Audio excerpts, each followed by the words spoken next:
has been achieved to a very great extent. And therefore, we must continue to do what we are supposed to be doing as IPOB family members worldwide. We must remain faithful, loyal, committed. We must remain dedicated and devoted to our core principles and our core objectives.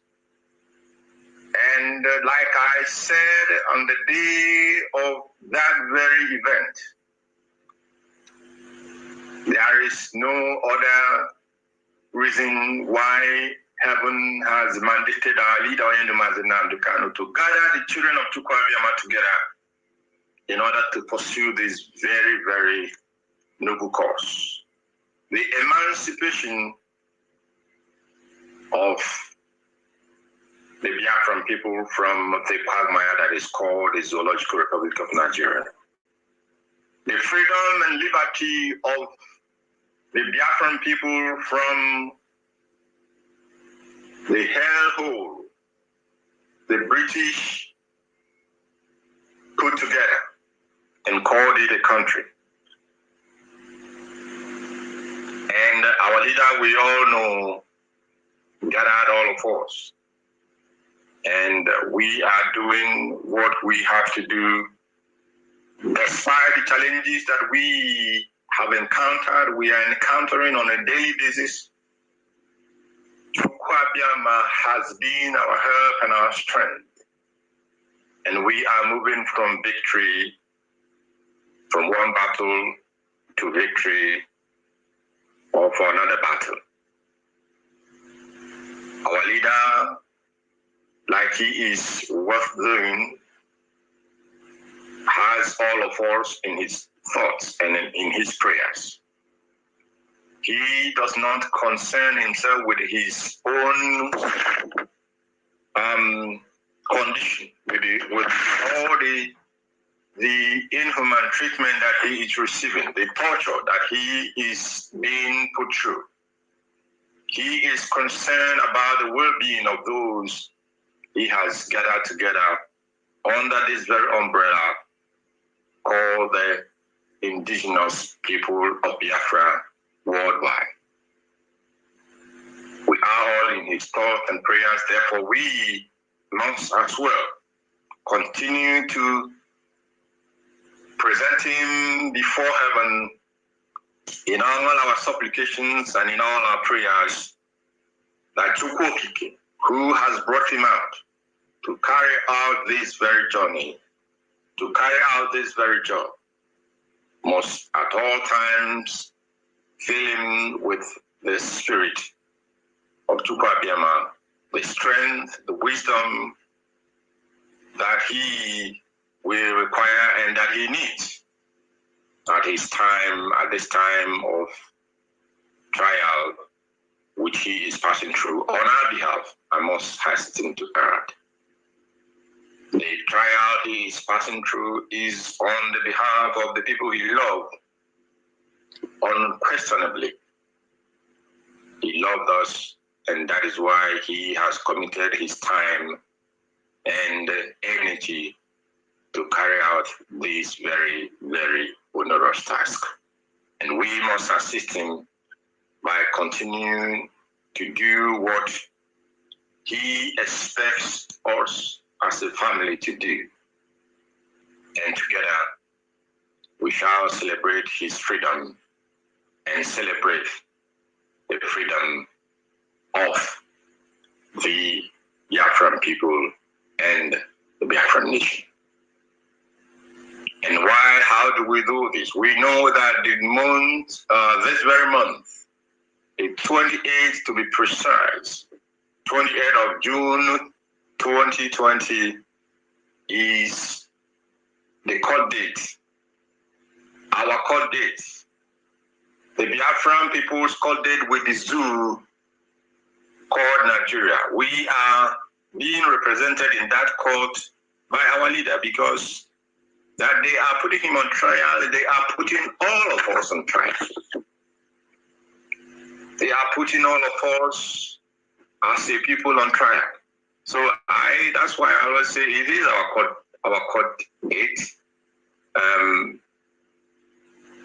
our leader is the one that is representing us. So on the 28th of this month, next week to be precise,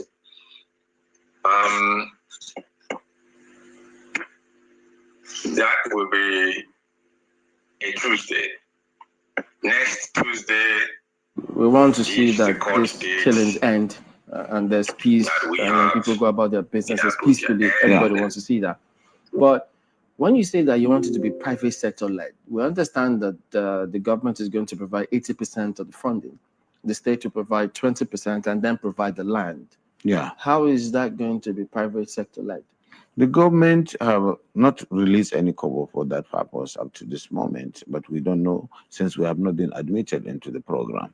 But certainly we have been working very hard to see that because our people are mostly transhumans, and that we have this vision to create an economic nucleus around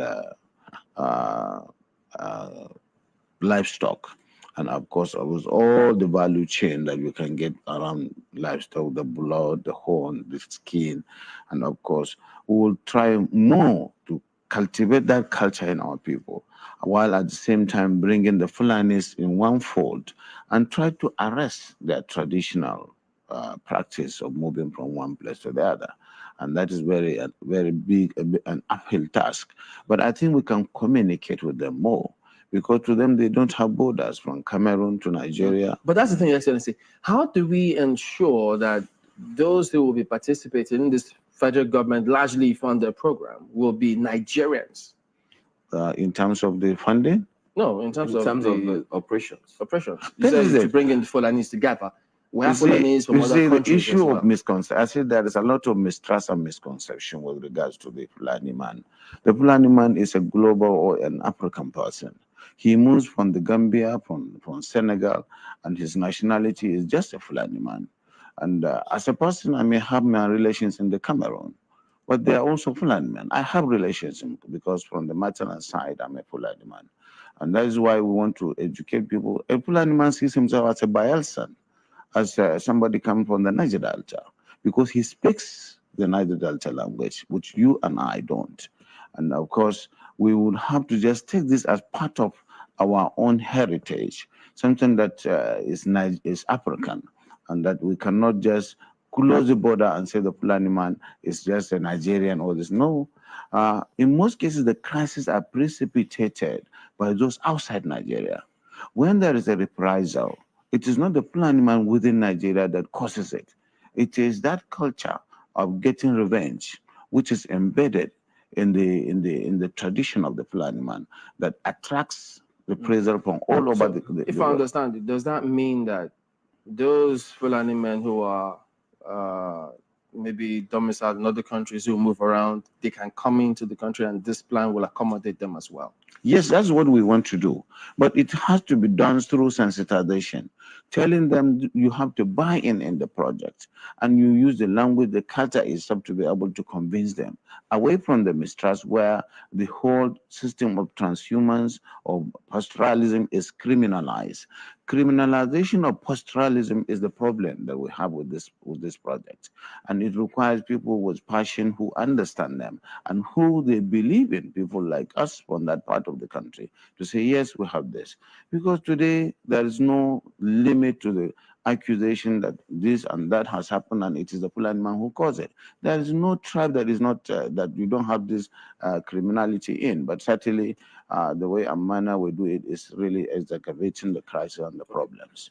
Will there be any form of documentation of all the people that will be, yes, we are taking that? Oh yes, that is going to give Nigeria the opportunity to really have the best in terms of documentation in the demographics, because as I said, the Fulani man settles anywhere he can feed his cattle. And so if they are put in one place and they are made to understand that this is to save them and their animals, they are exposed to the vagaries of the forest and what is going on, cattle rustling, killings and what have you. And that's why it is important for them to understand that staying in one place is good. And of course, in terms of the best practice of carrying the meat, the cows and the lorries. Let's stay with that security angle for a bit. Is there going to be, this plan going to be a fenced enclosure where anyone who comes in is secured, so there is no one that can just come in from anywhere else? No. It is going to be a colony, and a colony does not require a fence. You will understand the reason. You will understand the reason why people are concerned, because of all the security issues that have been happening over time. So if these forests are there anyway. If you don't occupy them and create a colony out of them, they create places for the criminals.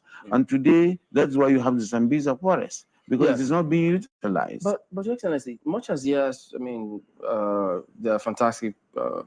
We have met a lot of them who are Fulanis as well. But the concern too is, why should federal government use resources for this country to accommodate Fulani men who are not Nigerians? You see, as I said, we're already accommodating them. Do you delineate and then really know who is not a Fulani man from Nigeria? They are all Nigerians, because I said their identity, their own citizenship is Nigerian, even though we have relations all over the world, all over Africa. And so presumably they are Nigerians. I think you get me. That is the misunderstanding. They move from one place to the other, and they have relations, kith and kins in all the parts of the country and even outside the country. So that's why our own population is fluid. You can certainly not say this is the population of Nigeria. So these issues was raised these same issues were raised in NEC. And NEC admitted and accommodated all of these concerns and said, yes, we will do this. All these issues, there were some, you see, when decisions are taken, you don't give a dissenting view. It is a decision that it should be done, and state will look at its peculiarities and what it wishes. So for some of us, we think it's a very good thing. We can even say we will accommodate all the Fulanis in Bauchi if you want, and then we'll be taking their meat and their products to you, and then we'll make a lot of money. Okay, 200 days. Yes, but time is flying. No. Let's just transit maybe a little smoothly. How will this plan help the Bauchi meat factory? Thank you very much. We have a Bauchi meat factory that has become comatose. We had stores and we have facilities all over the country to Lagos and Port Harcourt, but it was abandoned. And we believe we have ranches that were owned by the government. That's why I said the private sector must come. Igbo presidency is like the second Niger bridge. It will never be completed. Or maybe like Ogoni cleanup. They flagged it off the first time, second time, third time. Instead, they will go there to destroy people's houses. How about the 30,000 minimum wage? These are promises made. Or we will return you back to 86 naira per liter petrol pump price. What's happened? None of these things will ever happen. Igbo presidency is a dream. It's what you tell a woman around 8, 9:30 in the evening. By 5, you change. 5, 6 in the morning, you start saying something completely different. That's how it is. It's to seduce you. So you stop supporting Ipob, you stop supporting Biafra, you start thinking about the contracts you will get when an Igbo man from your village or from your town is there. Because they know that you will always reason like a very foolish African man. We are on to the IPOB Lead Council, Sir ICA Jofo Esquire. We want to know from him what transpired today in court. Please, Ifeanyi Jofo Esquire, kindly proceed to telling us what happened in court today. Okay, thank you so much. Actually, the matter came up today for ruling on application to vacate the order revoking the bail of Onyendu Mazi Kalu. Order was made on 28th day of March 2019. So, and also to vacate the bench warrant issued portion to that order. Because this application that was ruled upon today became necessary to be heard When in the course of the ruling, the court delivered a last adjourned date on application for bail. The court now said that, observing the course of the ruling, that application for bail is premature at this point in time, but he's not conclusively denying him bail, but he wants to, at this point, to inquire into what led to his disappearance from court since 2017 till he was brought back to the court on 27th of June 2021. So that was when we reminded the court that we have an application we filed on the 1st day of April 2019, which contain details of what happened in the home of Onyendo Mazi Kalu on the 14th of September 2019, when the military invaded the premises and killed over 20 persons in the premises, all in a bid to assassinate or eliminate Nnamdi Kanu, but he narrowly escaped by whisker. So, and more so is the fact that this application we're talking about has been in the court file since this April 1st, 2019. And that application also contained detailed account as given by Mazi Nnamdi Kanu. Onyendo Mazi Nnamdi Kanu deposed affidavit of facts, which were all verified on oath when he was in state of Israel, giving detailed account of how his house was invaded on 14th of September 2019, how people were killed, how his home was destroyed, how he narrowly escaped being killed by mere act of providence. So the court now asks us to proceed to move the application. That was the last adjourned date.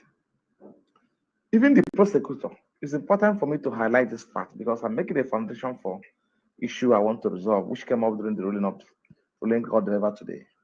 The prosecutor could not even lay hands on this application. Even the one they filed, they couldn't even find it in their file, a last adjourned date. So we have to oblige them the copies in our file, including the copies we filed and also their response, the counter affidavit they filed in response to that application.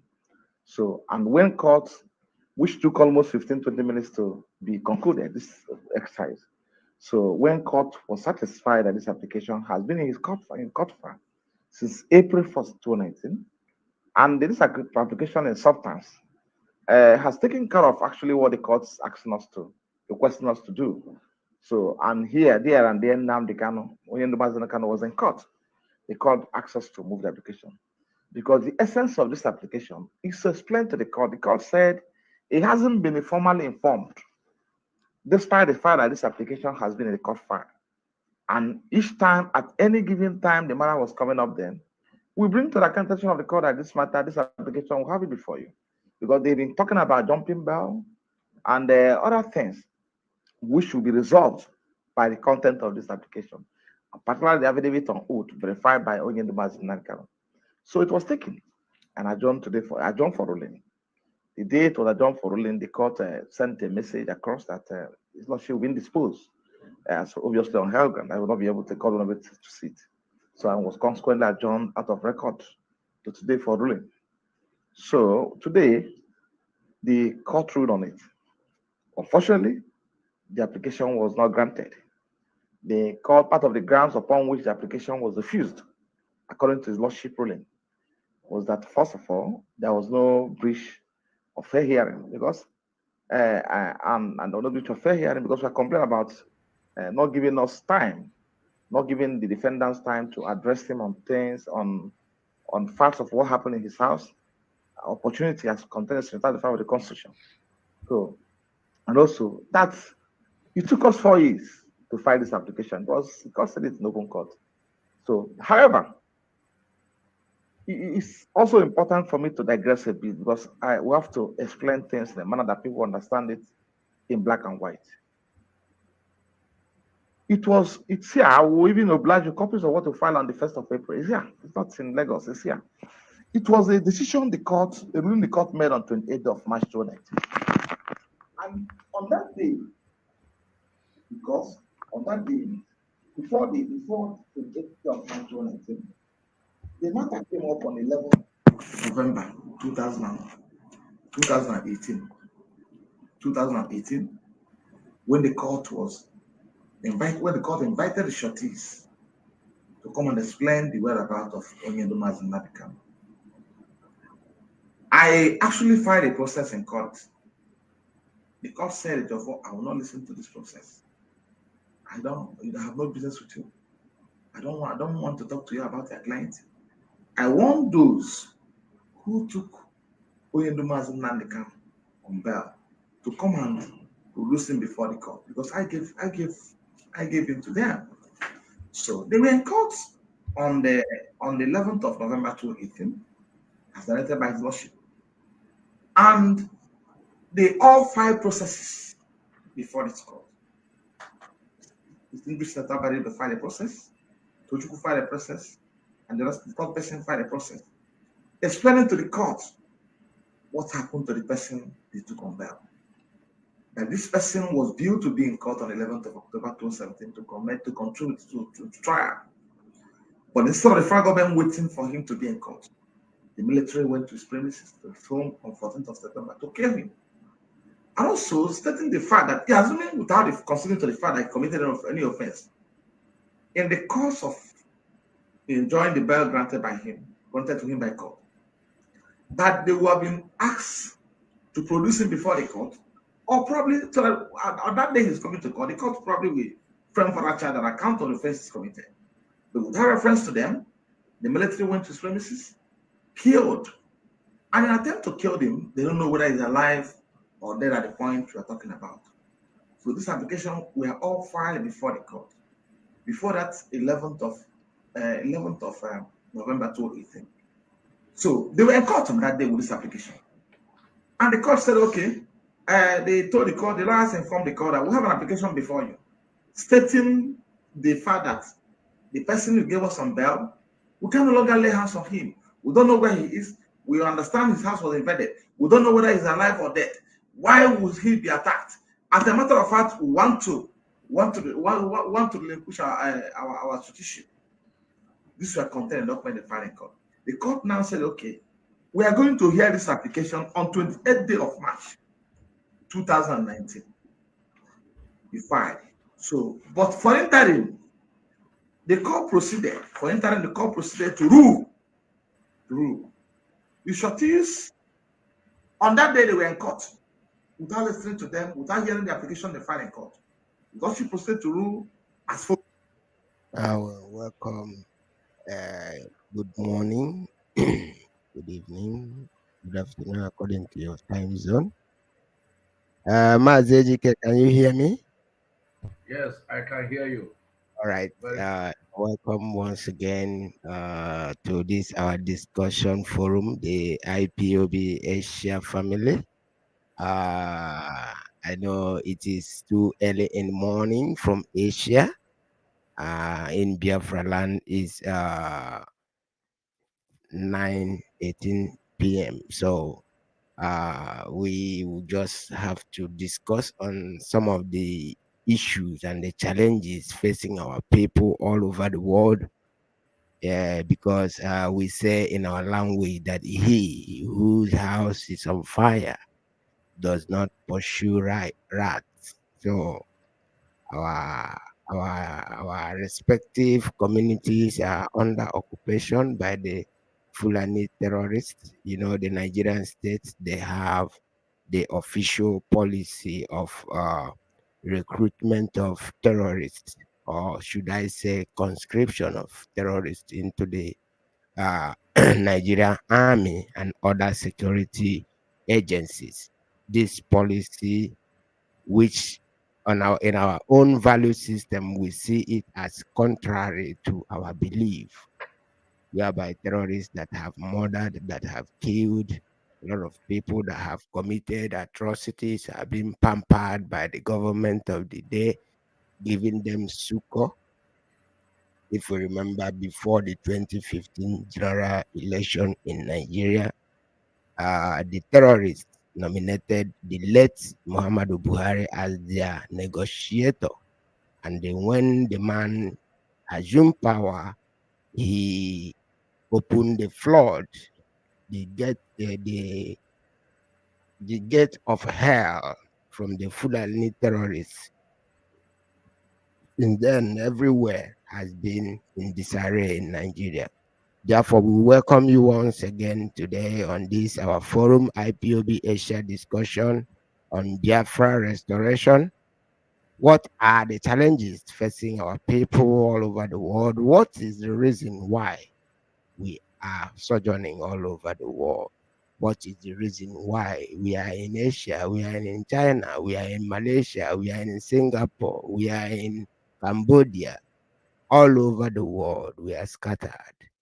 Whereas we should be in our homeland, building it and making it a world attraction. But due to the occupational force that is trying to enslave our people forever, it is very, very difficult for us to um, realize our dreams or to harness our talent towards the progress and the development of our people. Therefore, that is the reason why we in Asia, we are not sleeping, because we are concerned about the activities of the Fulani terrorists who have gathered from all over the Sahel and other parts of Africa to see that they come to our land. They have started kidnapping our people and taking ransom. People traveling to their villages are kidnapped and killed if they refuse or if they do not have the money to pay for the ransom. So these are the challenges you see the Nigerian states, because of the way they are hobnobbing with terrorists. They have never declared war on the terrorists killing in the north. We remember how the terrorists uh, killed a lot of people in the train and they kidnapped a lot. There are still many, many, many that they have kidnapped on that incident that are still with the bandits, as they call them, but these are Fulani terrorists. You see the prominent Islamic scholars in the northern Nigeria going direct to negotiate with these terrorists, whereas the government should have done what they are doing in the east to them. So, Mazi Ejikeme, we are here once again today. I have one article that I had that interests me so much, which I wanted us to look at. When we read it, then we'll be able to uh, make meaning out of it, because we will not spend much time just to embrace ourselves up about the thing that is happening in Nigeria as we speak. So this news, it says terrorists shoot Abuja Kaduna train attack victim in captivity. This news is about those people that they kidnapped on the Abuja train the other time. Let me read the news first before we go to the analysis. It says this one was reported by Godwin Isaiah from Kaduna. He said that Mohammed Alamin, one of the remaining 50 hostages of the abducted Abuja Kaduna train passengers, was said to have been shot by the bandits. These bandits, as they put it, is the terrorists, according to Punch report. The bandits had 2 weeks ago released 11 out of the 61 victims of the abducted train passengers after almost 3 months in their custody, remaining 50 hostages still in the den of their captive. Malam Tukur Mamu, one of the negotiators and media consultants to a controversial Islamic cleric, Sheikh Ahmad Gumi, who disclosed this, said that based on credible information made available to him, the incident took place on Monday.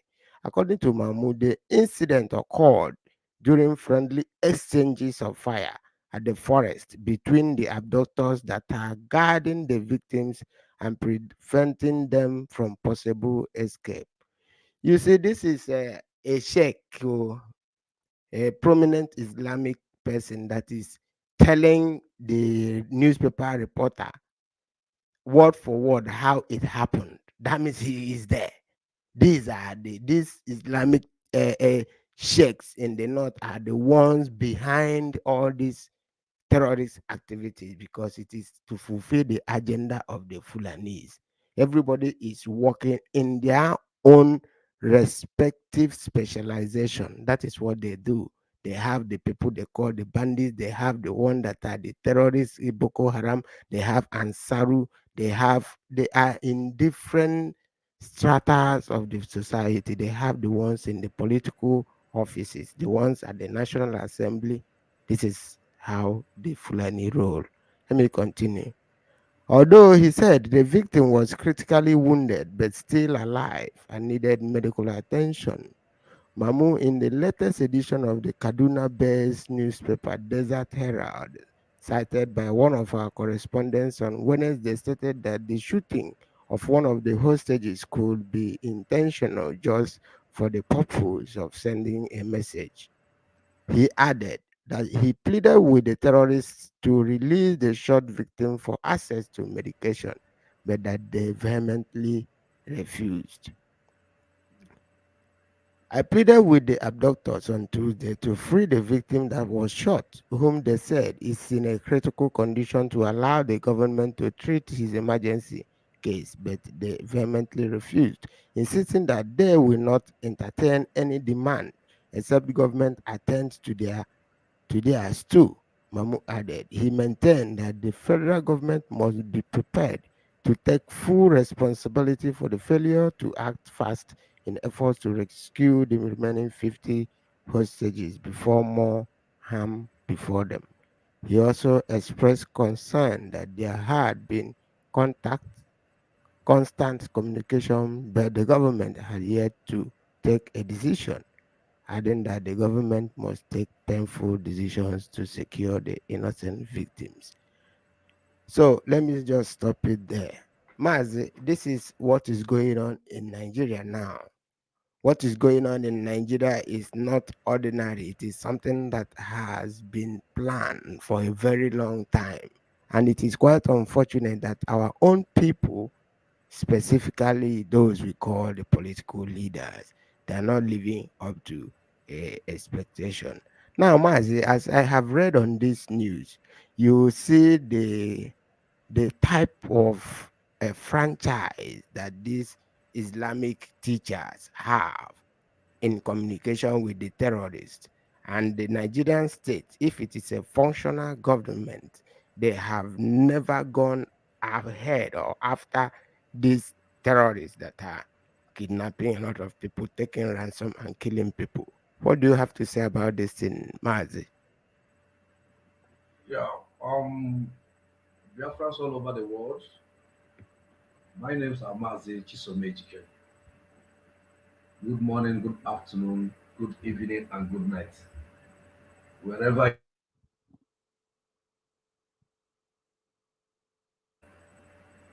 when late Buhari want to, before he contests, I, because of what is happening in that contraction, what the southern politician and the Biafran and the Igbo politicians are doing, I start I start calling late Buhari a man.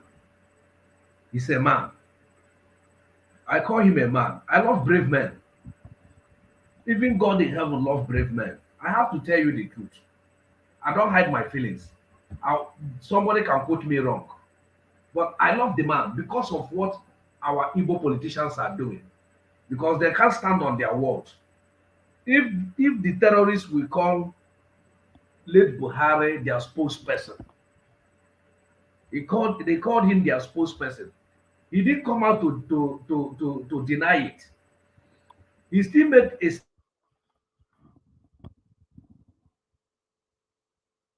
against Boko Haram is attack to the whole north. He didn't debunk anything, and nobody said anything. They only lament. He still stand on his word. That is what they call a man. He still stand on his word. During the time of campaign, he said, if I didn't win the election, He said he will make Jonathan government ungovernable. Nothing happened to him. He still come again. Say if he didn't win this one, the monkeys and the baboons, their blood will roll body bags in the streets of that contraption. People start panicking. He used threatening. He used every form and get the power. Then he now opened the floodgate of terrorists because they called him their spokesperson. Just as you are,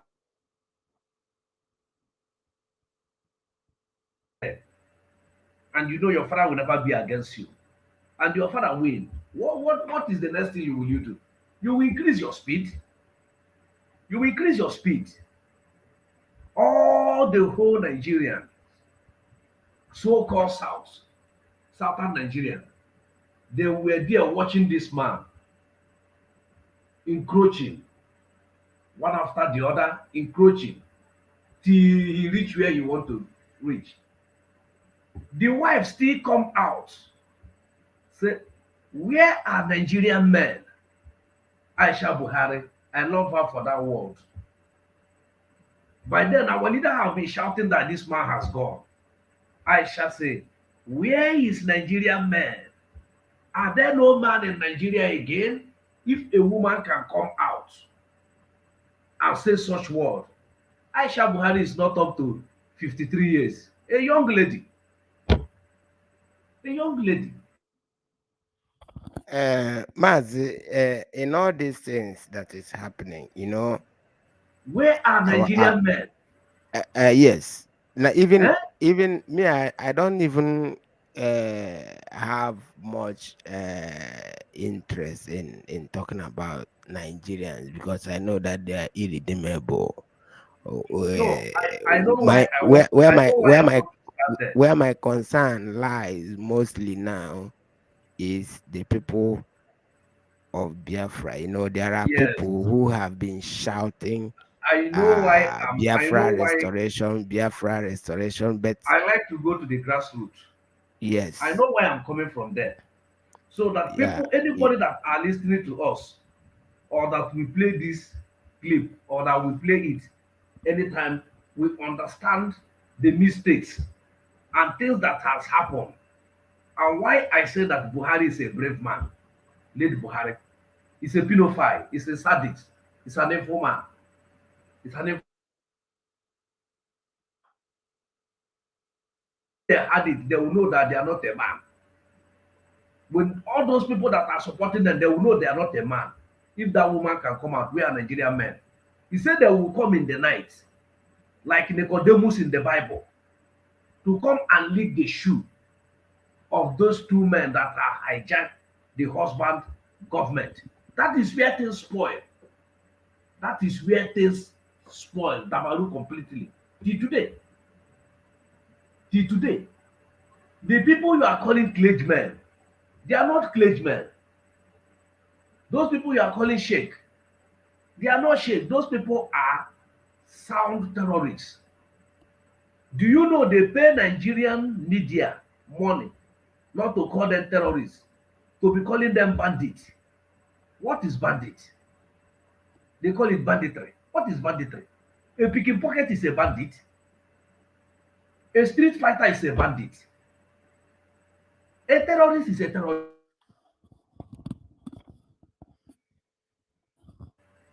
To rebrand them a new name in the international community, you call them bandits.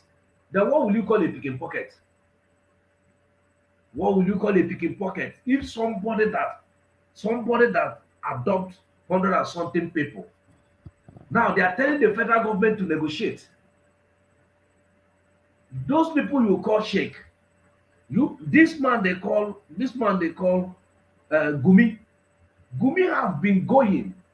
Gumi built a medical center. Do you know that they built a medical center for them in the bush? They built a medical. Gumi took doctor, a sound doctor, and went and met them in the bush. Those that has bullet wounds, and the doctor treated them. Treat them, and nobody talk. Nigerian and the southern Nigeria and the Biafrans, they keep quiet, apart from IPOB that are shouting. The traditionalists did not talk. Every people kept mute, and these people keep on doing what they are doing. They took a doctor. After that, they built hospital for them in the bush. Why the innocent citizen in the street don't have hospital? But you go and give terrorists, give them medical attention in the bush. Do you know what it means? You know what it means? Now they want to negotiate. They are saying that the government don't want to negotiate. As they say this word, that you will see the government will come and negotiate with them. They will do what? Their negotiation. They should leave their commander for them. That they will release these people. They should release their commander. They have nothing before. That they want their commanders to be released. And they are not holding any of their commanders. They will give them money. They will give them money. That is how you know a failed state. You know when the Boko Haram are in Trump. Do you know what the Americans did? They went there with technology and killed those terrorists and take their citizen, one citizen, no scratch, take their citizen and go. Can Nigerian terrorists, Islamic Fulani terrorists, can they adopt any American citizen again? The answer is no, because this is the area that I'm very much worried and concerned, because if you come to the east now, the series of abduction that is going on there, and the people that we have that should have been responsible for telling us what is really going on, they are busy chasing shadows, talking about getting Igbo presidency. This is the area that is very, very dangerous, because why it is very dangerous is that as people are clamoring at the same time for a non-existent Peter Obi presidency, these terrorists are taking positioning themselves properly, attacking, kidnapping, taking ransom, and at the same time, the Nigerian security forces are aiding them, collaborating with them, giving them the logistical support that they need to carry out all this jihadi agenda of the Fulanis. But our own people that should have looked down to understand and see the dangers that our future generation is facing, they do not care. Like we said earlier in our broadcast, we talk about what Ahmadu Bello said and what Zeke did at that point in time, which has brought the hardship, suffering that we find ourselves in today. And we also touched on it in the morning earlier when we were here. We said that if Zeke was there as learned as he is, and he saw Ahmadu Bello saying all these things, and he did nothing, only that he pursued his own personal interest, and today we are suffering it. And now Peter Obi is being used again to stamp our enslavement under the Nigerian state. So the question is it right for these people that claim to be leaders to mortgage the future of unborn generation? because if you look at how the Nigerian independence came about, the people that fought for the independence were relegated at the time of independence. If you check it very well, you see that Ahmadu Bello, Tafawa Balewa were not among those that went to the London conference that propelled the flag independence that they got in 1960. But at the end, Nnamdi Azikiwe was only given a ceremonial president without power. And the real power resides with Ahmadu Bello and Tafawa Balewa, those who did not even agitate for independence. So when we are putting all this into perspective, we want to reflect it on what is going on today. How are we going to navigate out of this quagmire? How are we going to convince ourselves that those people that call themselves leaders are really our blood? So this is the question that have been begging for answers. What is really going on? These people that the Fulanis have recruited to act as leaders representing our people. How sure are we that these people are really our people? Because I don't understand why they will not consider the interests of the people. Look at where Nnamdi Azikiwe kept us today. So imagine what our future generations will see based on the one Nigeria that Peter Obi is trying to drag us back into. Mazi, what do you have to say about it?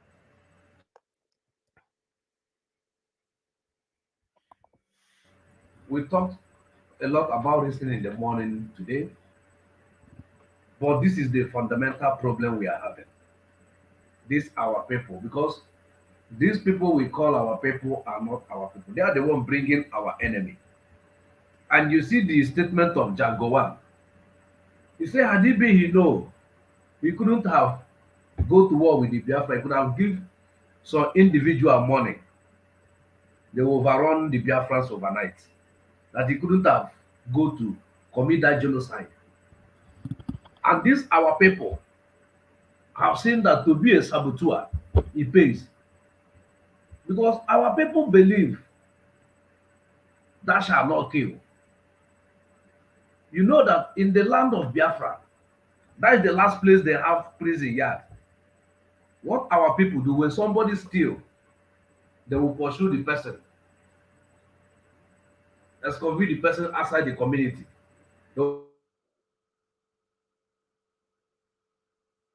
Stealing is very bad thing in our place. That's why they keep on doing what they are doing. But there has an Igbo proverb that say, Nwada mee ajọ ihe, agbakata aka kwa ya n'olulu, n'olika adịghị ya. Na nwa mee ihe, ụmụnna agbakata aka kwanye ya n'olulu, n'olika adịghị ya. Somebody will translate it for anybody. N'olika adịghị ya. That is where all of us will come now. That is the belief of all of us now. If not so, these people has already mortgaged. We are not talking about our future again. We are talking of the future of unborn children and our kids. That are people we are talking about their future. Not our own future again. Because they have already dealt with us.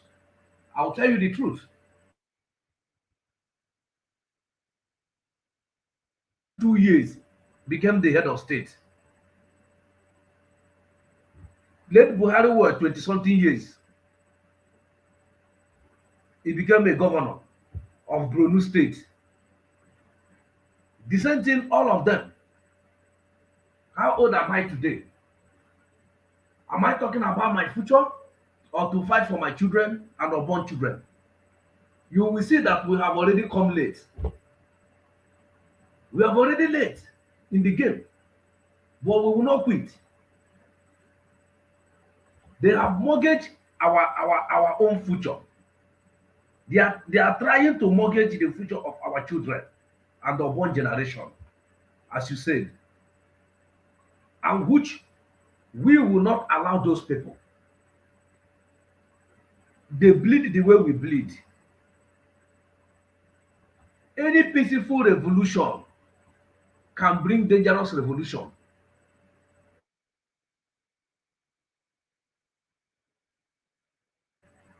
As they don't want to mind themselves, they keep on mortgaging us. They keep on adopting our people. They keep on killing us with the military they are coming with. Those military that those are terrorists. Those people are terrorists that they put on Nigerian military uniform and tell them what to do to come and kill our people. And they now took our own people to Boko Haram and tell Boko Haram to lay ambush that these people are coming. The commandant will tell them not to shoot. He will not tell them that they will reach up to so distance before they start firing. They will tell them that the terrorists are so place, without knowing that the terrorists are in one pole. They are in the cycle of terrorists. There. Do you know that Mazi, the Mieti Allah, there was a time. Do you know that there was a time the Mieti Allah announced that they will establish vigilante outfits all over Nigeria. It's already in Ondo State. Not only in everywhere. All over Nigeria. Now. Yes, because they have been operating secretly. You know, do you know that Obiano boasted publicly that he have Mietiala in his government, even Abia State also, even in Imo State, all of them they have publicly confirmed it. I'm telling you. Yes, that is what I'm telling you. Had it been we are taking a nasty measure on them, they will not be able to be doing what they are doing.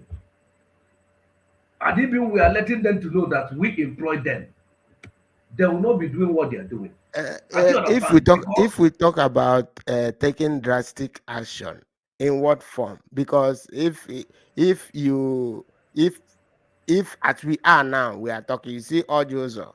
Some of my friends are the same village with Ojozo. But do you know that those of my friends, they are against me because I am speaking against the evils of Ojozo Kalu. So these are the problem. If you say, okay, let us take a drastic action against all these evil collaborating politician, you will also see your own brother, maybe your own family brother, who say, oh, happen, bro, maybe one time Ojozo has given him 10,000 naira.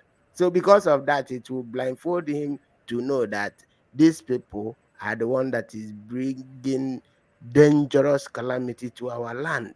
So these are the problem. Our problem is multifaceted. You know. Let me digress a little. Those individuals can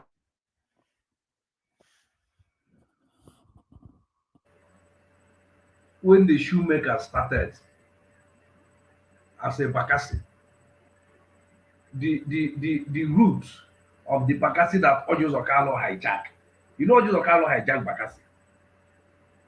Ojozo Kalu hijacked the Bakassi. Now destroy Bakassi. That is what they want to do in ESN. And God reject them. It's few individuals form this Bakassi.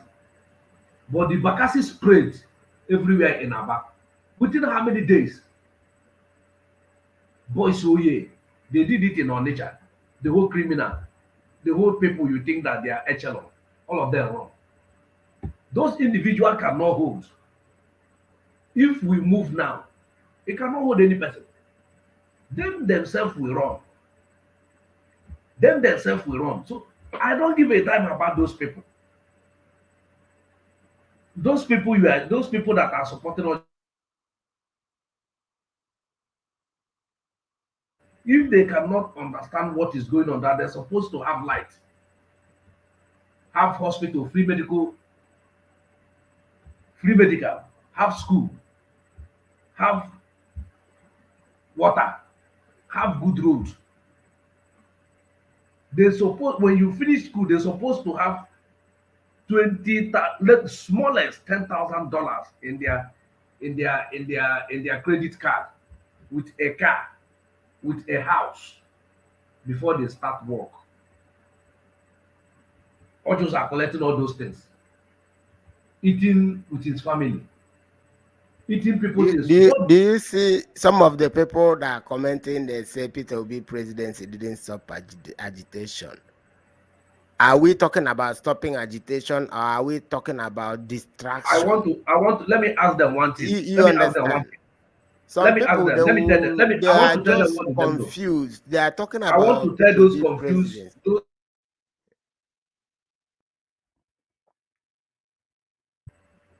Obasanjo became the president of Nigeria 8 years. Did he stop the Flanization? What has Obasanjo did to the Western Nigeria today? Obasanjo did not do anything. Yaradua ruled for a year plus. What did he did for the North? Did he come out the Alamajiri in the streets? No need for us to digress to talk about that issue. What this the commenter is saying. Let me just answer him. We are not talking about Peter Obi presidency stopping agitation. What we are talking about is that it is a distraction that is meant to waste our time, because Biafra freedom is a collective responsibility. You cannot be agitating to be free from a toxic union that has not yielded anything to our people. You cannot be talking about the freedom out of it. At the same time, you are seeking for the presidency, which you know that they are not going to give you, which you know that the system is already rigged and is skewed towards a certain people. So it is it's a waste of time. Nobody's saying that the Peter Obi president. Who will even give Peter Obi the presidency? Does election count in Nigeria? Did you not articulate it? Did you not shouted for restructuring? Did you not say if no restructuring, Nigeria bust? Did you not say that? Did you not say Atiku is coming? When Atiku was rigged out, did he even go to court? He didn't, because it is a plan. The Fulanis are playing with the brains of the Nigerian people. That is what we are saying. We are not against anybody pursuing any ambition, but what we are against is distracting our people and trying to use Nnamdi Kanu picture or IPOB to draw attention. Then you unleash your presidential issue. That is what we are going against. So Mazi, go on. So as you were saying, actually, some people call it distraction. But IPOB know their family, and their family knows IPOB. Just as the master know his follower, and his follower knows him. They cannot distract us. Whatever they are doing, these people that saying Obi, they are the people who are asking Nnamdi Kanu come back to Nigeria. They are the people that are calling us Biafra. They are the people that are calling us Biafra. So when you see those people, I like to heed. You are talking to them gently. I don't talk to them gently. I tell them where they belong. They need such, because they are foolish as a little small alamajiri. Ask P2B question. P2B cannot be able to answer a little small rat. That is where you will know that P2B is not competent enough. He's not competent enough. You know the answer that he gave on that interview reflects very shameful. It reflects what the mission he was sent to do. To You know, do. yes, it is. He was sent on a mission. So that is that answer that he gave. And Because people the are still answer the watching person him. asked him is a very simple question. Question. Yes, agitation for Biafra is not an illegal, it's not a crime.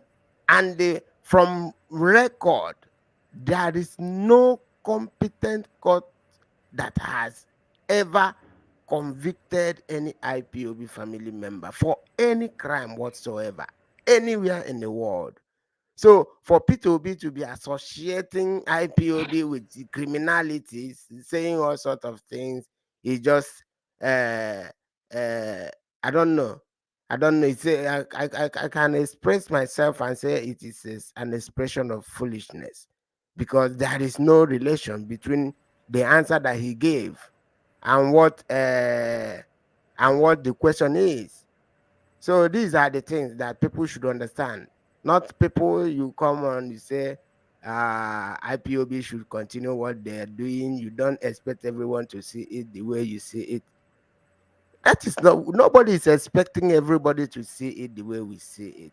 Rather, what we are trying to say is that we should put the record straight and say the truth at all time. There is no how associating IPOB with criminality when you do not have any record of Of conviction criminality. of criminality from any IPOB family member. People who commit other crimes and atrocities, they will associate it with IPOB. That is what we are saying.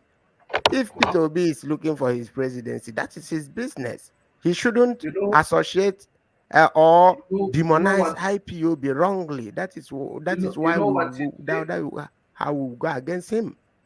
What I find out today is that all the whole Eastern politician, anyone that want to climb, he will use IPOB as a ladder.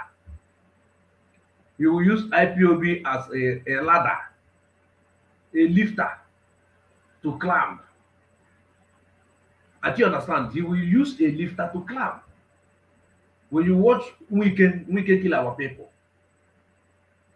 for this the same presidency, when you watch Dave Umahi, the same thing. When you watch all of them, the same thing.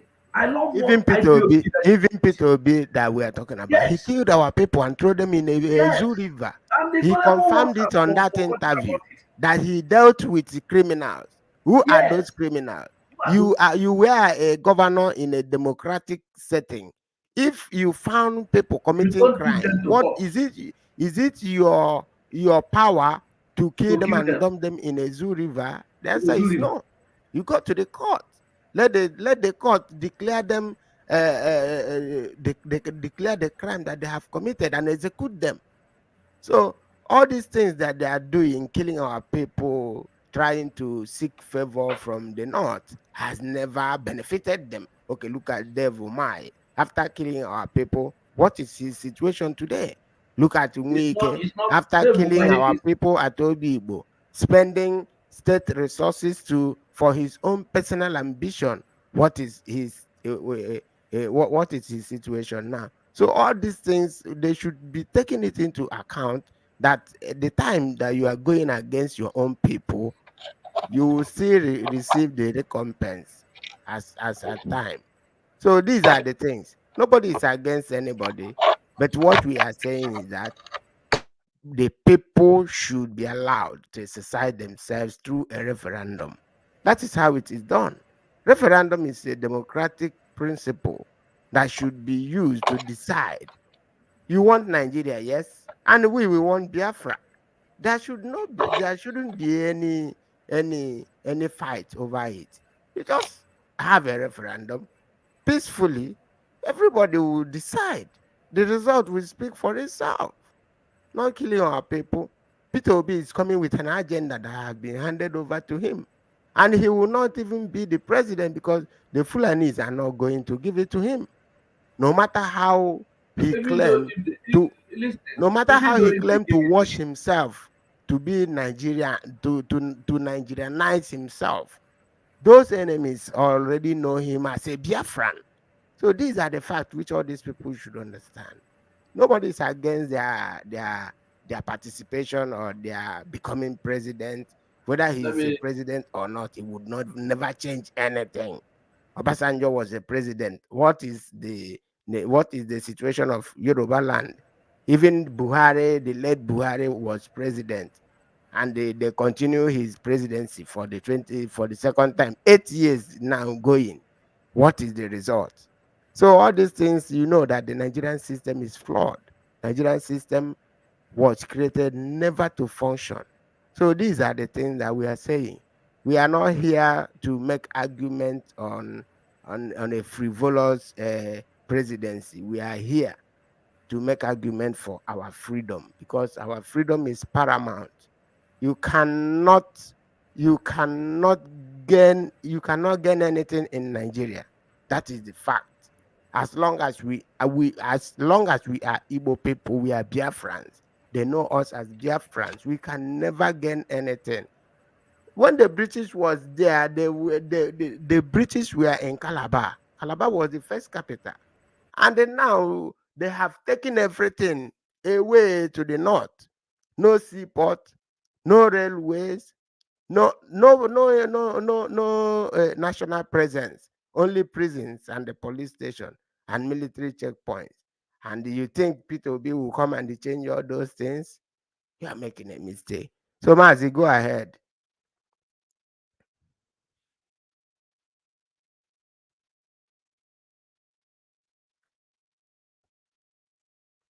You are mute. You are mute. I hate people that are hypocrites. That man is a hypocrite. Do you know that any Neabaribe we are saying something in the House of Senate? He said, my colleagues, I love somebody that are brave, somebody that can come out and speak. He said, my colleague are calling themselves Arewa, Oduduwa. Then when he call himself a Biafran, they will start looking at him. Why? If you don't call yourself an Oduduwa man, then him himself will call himself a Biafra man. He said, why are you hiding your identity? Your enemy know who you are, and you are hiding your identity. Is it not foolishness? The same this man you call Peter Obi, he went to Oduduwa Hall to deliver speech. That was last 3 years. I saw him there, pick him there. I showed the whole world, see how hypocritical this man is. So you enjoy to enter to Oduduwa Hall and make a speech. Then today we are saying, let's build a Biafra Hall. You killed our people because they hold flag. Just an ordinary flag, you kill more than 100 people. With the inspector called James Wafo. James Wafo. You kill them and dump them inside Ozi River because of flag they hold. And you went to Oduduwa Hall to go and give speech. On the way it is me. That is when I said, if you can go to Oduduwa, why do you kill our people with flag? You killed our people with flag and you call them criminal element. And you are telling me that this man is coming out, that people should go and take their PVC to vote him in. This man will even do worse than Azikiwe. He's going there to run the program. A script they wrote give to him. That is what this man is going there to go and do. The man is not going there to go and do anything good. No, see, can you use expired passport and travel? Can anybody use an expired document to travel? The answer is no. The country has expired since 2014. When you carry expired medicine, give it to a sick person, you are killing the person.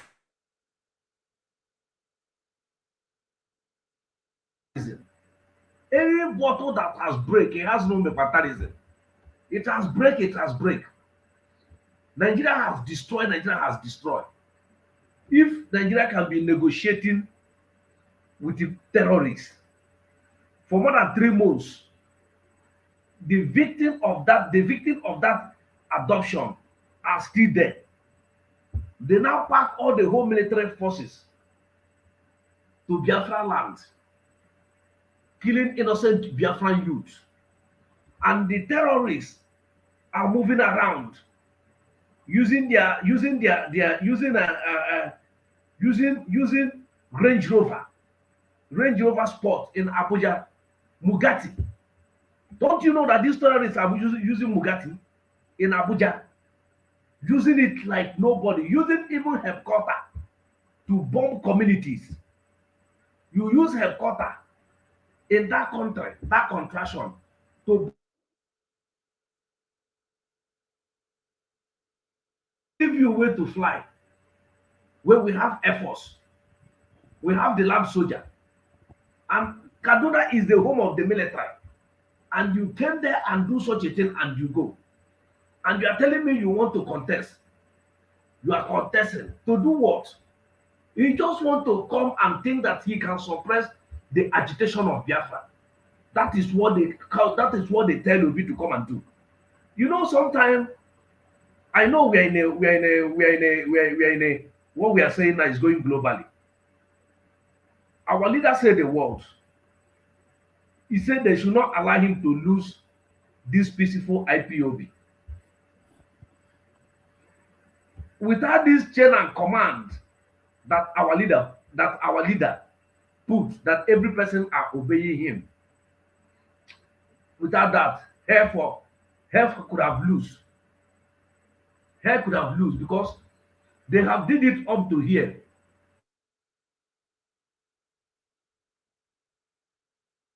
Allah, the fourth deadliest group in the world. They are in our backyard, raping. In every minute, after they finish, they go to army barrack. They will welcome them in army barrack. Tomorrow morning, they will the arms that they bought to fight insurgency, they will take and give to them. They will use it to come. How do you cage Nnamdi Kanu? In fact, I want to call that Nnamdi Kanu should be released.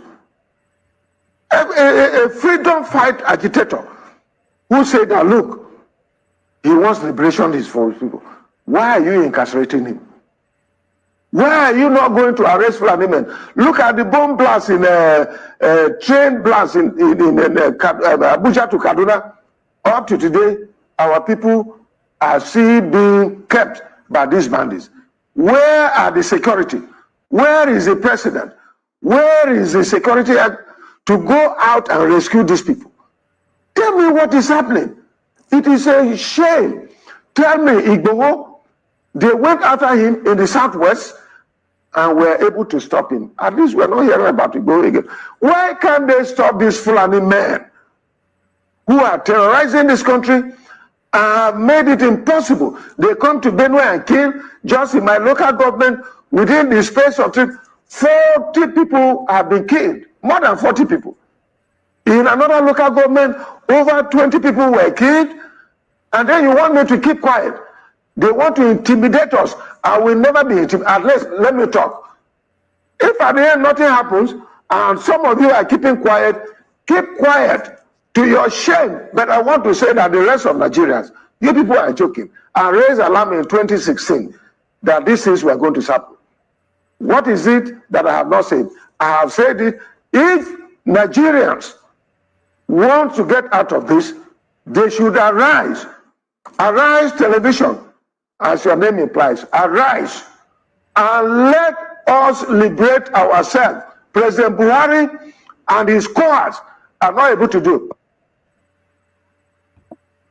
Yes, Mazi, let us arise and other Biafrans and other indigenous people that is entrapped under the Nigerian state, because the center is not holding. There is kidnapping everywhere, insecurity, there is inflation. So there are no jobs. It is up to us to liberate ourselves, because Without our collective input, the Fulanis are hell-bent on taking over our respective communities. This is a challenge. This is a task. These are the responsibilities that is facing you and I today. It's a life-threatening challenge on our collective existence. No amount of Igbo presidency will be able to save us from this Fulani conquest that is ongoing. So many people do not understand what the Fulani conquest is all about. The Fulani conquest started in 1804 in Nigeria, when the Fulanis, led by Uthman Danfodio, conquered the Hausa monarchies, when they killed the Sarikin and the Yomfa of the Hausa land, and they established what they call the Sokoto Caliphate. When you see the Sultan of Sokoto today, he is representing the Uthman Danfodio's dynasty. And that dynasty is, they have been instructed by their great-grandfather Uthman Danfodio to complete the conquest, because he didn't complete the conquest of the north and the southern Nigeria. So that is what they are doing today. They have been trying to use the legitimate means to accomplish this task.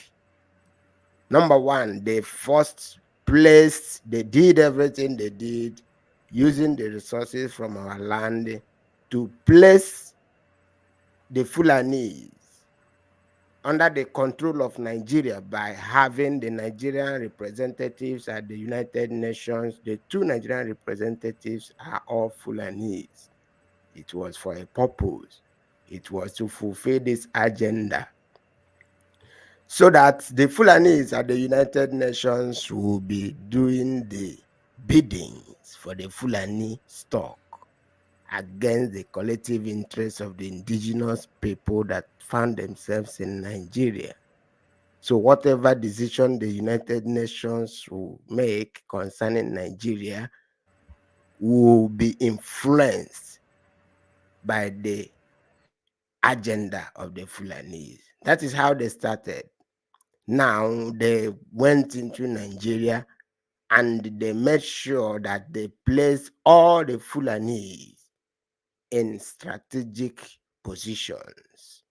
They had the military, they had the security forces, they are in the finance, they are in the oil industry, they control food production, because it is only Dangote that produces salt. It is only Dangote that produces cement. It is only Dangote that produces rice. It is only Dangote that produces salt and the sugar. All these essential, yes, essential necessities that everybody needs on a daily basis. These are strategic plan that the Fulanis had in order to use a legitimate means to conquer Nigeria, and that is what is happening. We are seeing it happening before our eyes, even though so many of us who feign ignorance about these things. So many people, when you confront them with this stark reality facing all of us, they will tell you are joking, that it can happen, but it is happening. Go to all the eastern region, including where they call the South. All the police commissioners are Fulanese. All the military or security outfits there are being headed by the Fulanese. It wasn't a coincidence. It is for a purpose. Then you ask yourself, where were our people when all these things have been hatched, planned, hatched, and implemented on all of us? What is our situation going to be in the next 20 years, in the next 50 years, in the next 100 years, in the next 200 years? Our race will be completely eliminated if we do not do something now. That is the reason why we had the voice of Mazi Kalu and we followed him. If we have Biafra, if we have our freedom, if we have our self-determination, Peter Obi can freely exercise whatever knowledge that he have in nation building under Biafra, and it will be valued. But under the Nigerian state, what they are using him for is to make the people to go against their own freedom. Our freedom should be paramount to any individual interest. Any individual interest of anybody, whoever you may be. So these are the stark reality facing us. The Fulanis are bent on fulfilling their father's agenda. And if we do not do anything on our own, we will be consumed. As we have already seen it, it's everywhere. Abia State is ravaged by the scourge of these Fulani terrorist kidnappings. Imo State is not exceptional. Is it Anambra? It is gradually circulating. And before you know it, they have taken over our land because so many people thought it is impossible, but it is a possibility. Mazi, I think we have to draw the curtain here so that we'll live to talk again another day. Before we draw the curtain, let me say something here. You know, these people have an agenda and ideology, the caliphate. Without the emerge of IPOB, ideology of the, I'm telling you the truth, I have watched. Without Mazi Kalu, we don't have any ideology. The ideology after the war, what they say,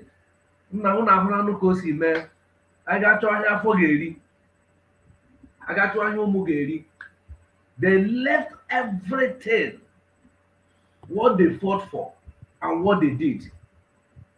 They start doing what? They tell them, Mona, come.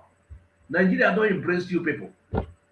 They start foolishly start building Nigeria again. It's the march of IPOB. We now have what they call ideology. And they thought that the ideology that they can stop it with gun and bullet. Now they have seen that gun and bullet cannot stop this ideology. When ideology meets ideology, the lesser one will do what? We succumb. The lesser one will do what? We succumb. That is what is happening now. Our people, because our people are telling the whole world that they are the wise people. But the Fulani that they took as the man that live in the bush, that don't even go see the wall of primary school, are the one are strategizing everything. Very patient people, taking what they want after, just moving, grabbing everything. See how they take. Now the Kalu we are shouting, nobody is even hearing his voice. Even this governor Otun, I hope he's a governor. Counterpart in the east. See what this man is doing to his people. He say he know that he will talk. He's saying it. Have you heard that governor Otun bring the killers to kill his own people? What is governor there? But our own governors are killing us. If we didn't stand up against our governors,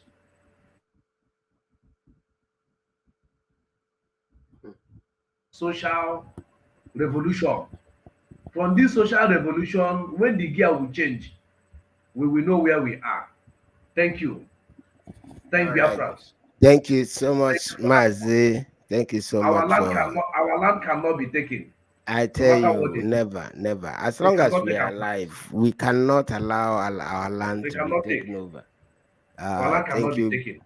Thank you, Biafrans, for joining us. Thank you. We remain the IPOB family from Asia discussing on Biafra restoration and the scourge of the Fulani kidnappings and terrorism in our land.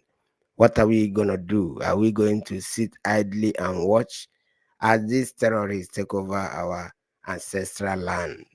They are raping, they are killing, they are preventing our people from going to the farm. It is only the ES and the Eastern Security Network that was established by the indigenous people of Biafra to see that our bushes are rid of these terrorists that have encamped in our bushes.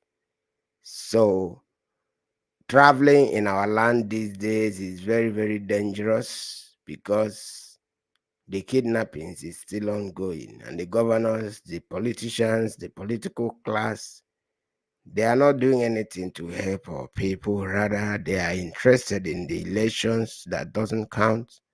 In Nigeria, election never counts. Rather, what they do is selection. They select those who represent a particular interest, not those who represent the interests of the beleaguered people of Biafra. Therefore, we thank you for joining us today. We'll see you once again tomorrow. All hail Biafra.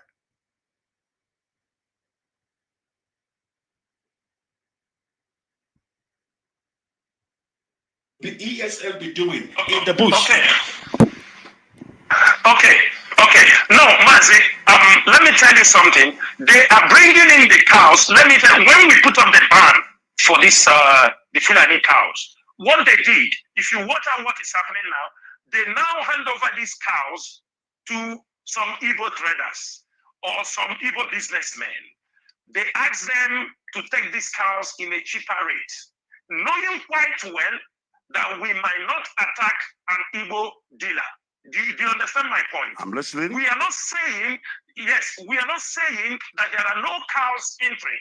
But now, it is a kind of little complicated because they now hand over the cows to an Igbo man. Now,